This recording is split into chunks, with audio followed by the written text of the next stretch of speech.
So, Stephen D here on Pure 24/7 Radio, and we are joined by our good friends from Rural Missions. Hello, Bob.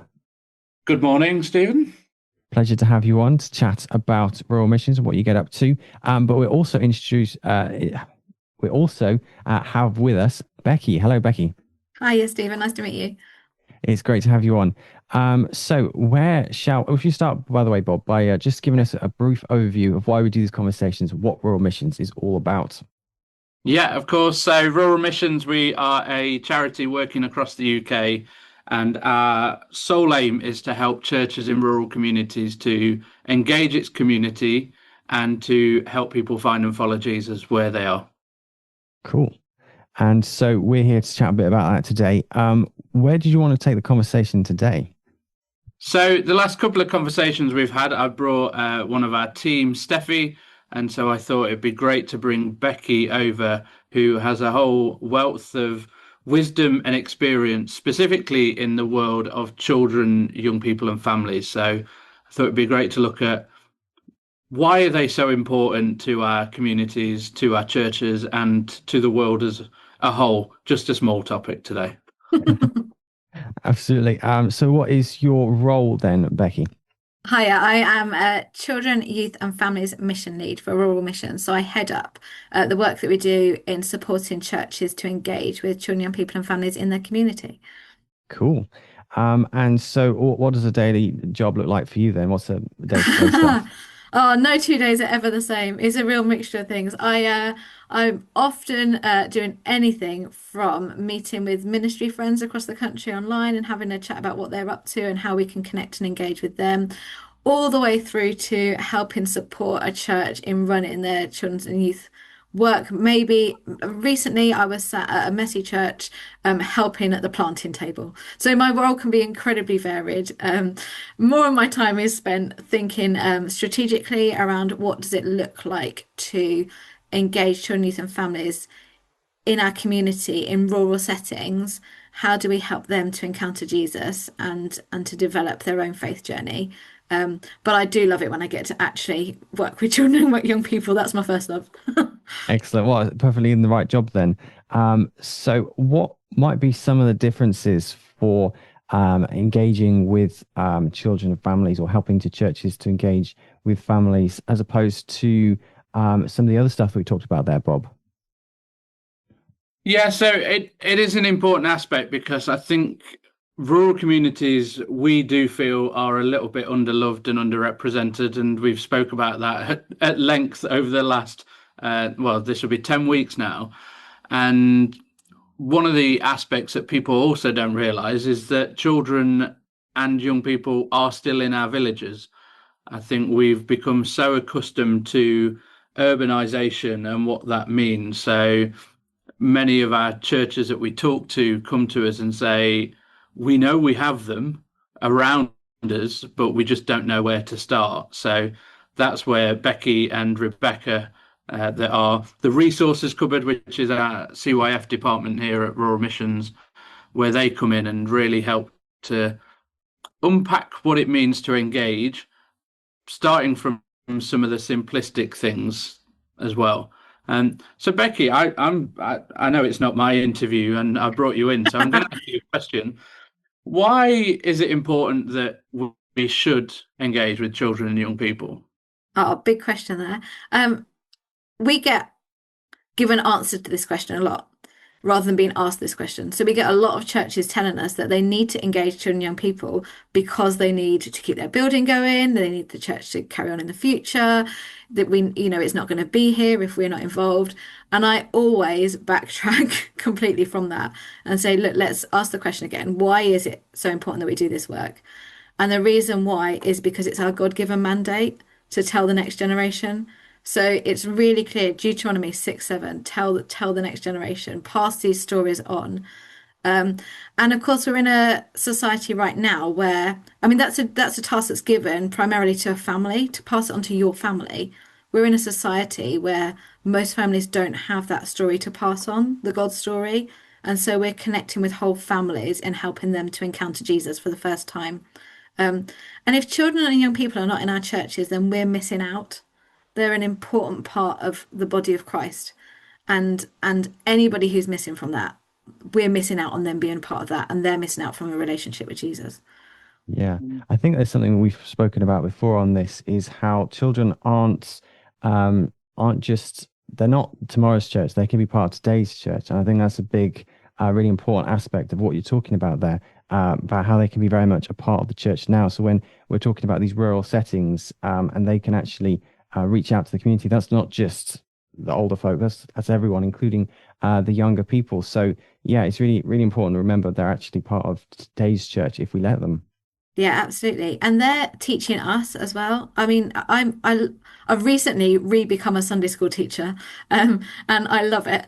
And there's always this anxiety when somebody's out doing Sunday school, that they might be missing out on the teaching. Well, I learn far more from the children that I'm working with around that story than I might learn maybe saying a sermon. Maybe I shouldn't say that.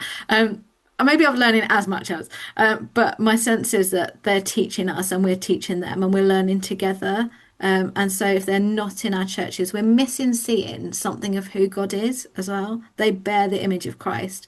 And they, Jesus says you've got to become like a child. So what does that actually mean? Well, we've got to have them in our midst. We've got to discover what that means and learn together. Yeah. So in rural settings, we talk a lot about the unique challenges that are faced. Are there any differences when it comes to trying to get involved with children and families in a rural setting as opposed to an urban setting? What might be some of the unique challenges for a rural community? Because I think there are a lot of rural settings where there might be more older folk, but as we've pointed out, there's plenty of younger children and families and youth within those communities. So what might be some of the unique challenges that a rural setting would face when trying to reach out to the younger people? Yeah, I think the first thing is that no two rural communities are the same. So we're working with a group of churches, and one village versus the neighbouring village will have a very different identity. So I can't answer for the rural church, as a whole. It's very, very different. My sense from some of the conversations I've had recently is actually what we're seeing in the rural church. We've been ahead of some of the challenges that urban churches are facing, in that we've been used to not having many volunteers, not having a lot of children there on a Sunday, and these things might be newer challenges for some bigger churches. So for us, it looks like responding differently to the needs and the opportunities that exist with the gifts that we have available to us. So it might be really hard to run a traditional weekly outreach club. But there are things we can do with what we've got in that church that can enable them to meet children and young people there.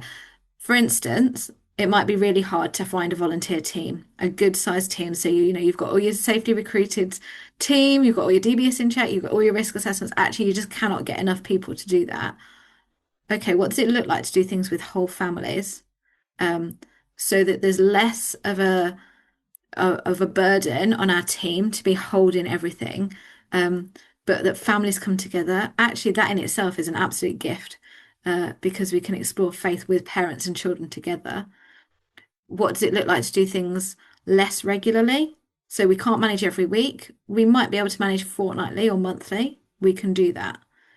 What might it look like to do things with somebody else? We've got groups that are developing because the parish councils have come to the church and said, can we work together on a thing? We've got some funding.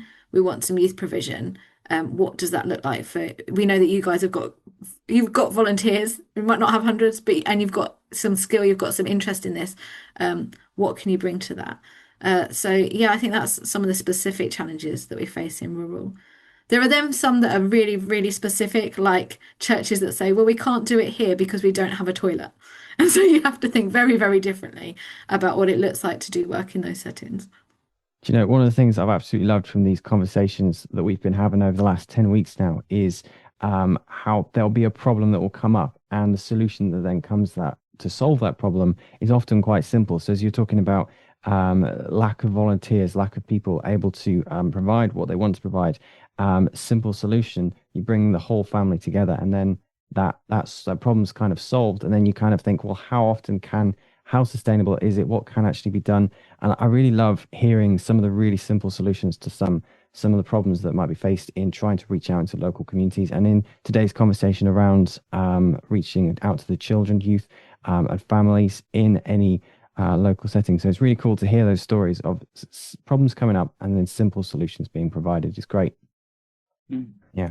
I wonder if we've got some more stories, Becky, because one of the things that Becky and Rebecca have been doing for the last couple of years is working with a deanery down in Bedfordshire, and just helping 30 churches to explore children, youth, and families ministry.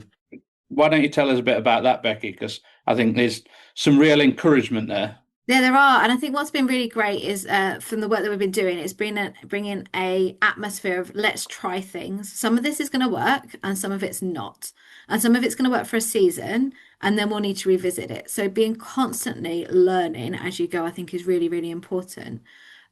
Some of the really exciting projects that have come out of that work have been one has been around the transition of children from year 6 into year 7. So what churches have always done really well is to get the year 6s together, give them a little book, maybe a holding cross, maybe a Bible, maybe like a script union moving up book. We do that really well, but what we tend to do is say, so long, goodbye, farewell, we wish you all the best. And what this group have been doing is looking at how do we bridge that gap into year 7. So they've created this thing that's called Fire Pit Friends. And so once a month, the year 7s come back to the church around a fire pit, with meeting with the year 6s from primary school, meeting with a couple of their teachers and the vicar, and just gathering together and saying, how's it going? What challenges are you facing? What might God have to say into this? It's such a new and creative form of youth ministry that you won't see in the books, but it's brilliant. Another thing that's worked really, really well has been around equipping grandparents. So we've got churches where there are no children and there are nobody parent age, but there are grandparents and great grandparents, and they've got a real heart and a passion for praying for their grandchildren.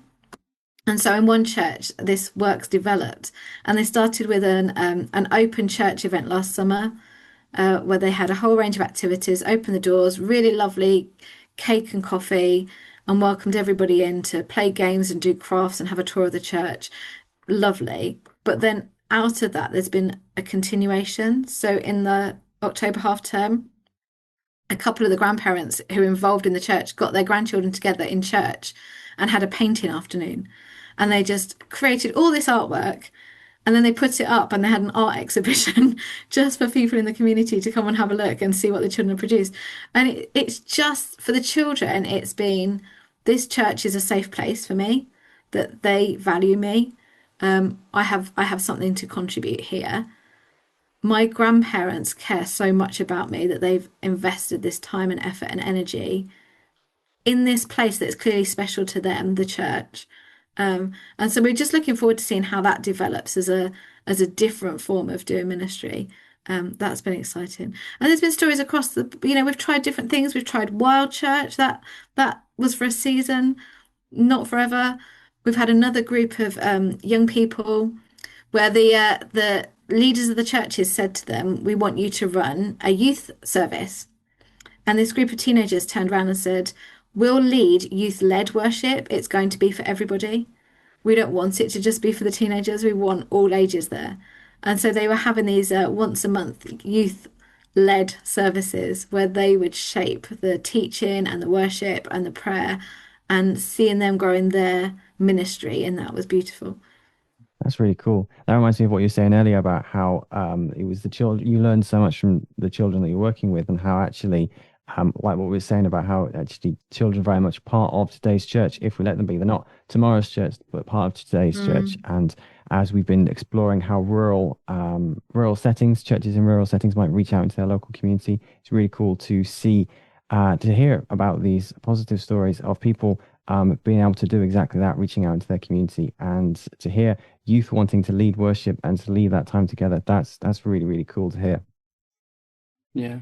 And I think it is important to remember that they're all part of the same bigger family, aren't they? It's one community, and especially in the rural settings, people do come together more so than within the urbanized setting. And so you do get that much more cohesive approach to how we bring people up.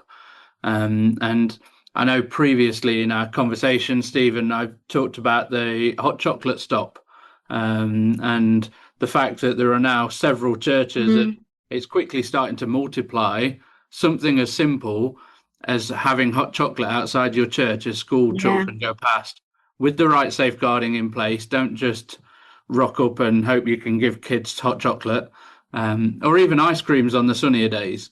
And that bears fruit because young people, children, they're the same as us. They just want someone to be there for them. They want to feel valued and appreciated. That they don't want to feel overlooked. They just want someone to care.